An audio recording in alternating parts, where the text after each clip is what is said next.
This will be the final video on the Hebrew word one, which is ahad. If I detect the slightest hint or attempted rebuttal from the rabbis, I will do a follow-up video. I'm going to start a series on how Hindus, Muslims, Jews, and Christians, even the non-religious, are doing the complex theology of the Old Testament in the context of the Law of Moses, but aren't conscious of it. Most people do not realize how powerful the New Covenant is, and all of this in the context of Ephesians 2:19-22.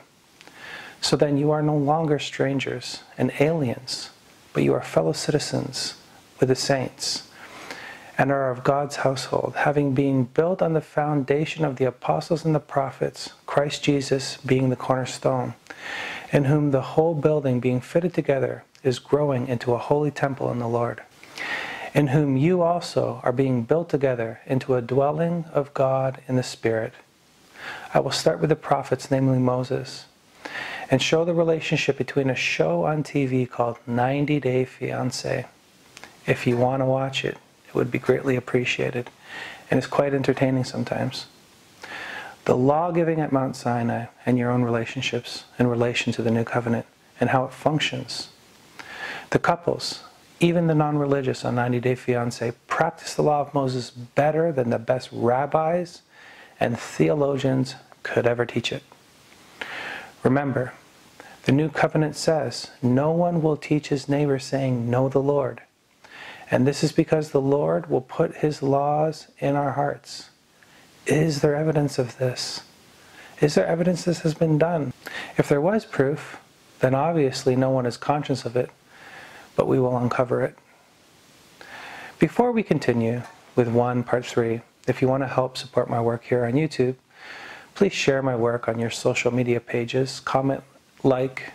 If you have any suggestions on content you think I should be considering, please leave your suggestions in the comments section. So often we hear from anti-Trinitarian apologists that the Hebrew word for one means one and only one, and how could God make it more obvious than that? However, we now know that this is a lie. That is, if the Hebrew Bible is our main source for this discussion, and in fact, if God wanted you to believe that He was one and nothing but one, there is a biblical Hebrew word that conveys this, and it is the Hebrew word ashte. The word ashte is used in the Hebrew Bible in conjunction with the word 10 or asrei to make 11. And this word for one in Hebrew, in the Hebrew Bible, is never used in the sense of a unity, but only a singularity. In Hebrew, you say 11 by saying 10 and 1. We don't say 11 in English that way, but we do in Hebrew. Well, rabbis. Maybe you need to brush up on your study of the Hebrew language. Because if the God of Israel was one and only one, then you are left with a great problem. Why did He not use the only word in biblical Hebrew that conveys your interpretation of Him? This is not a small problem for the rabbis to solve.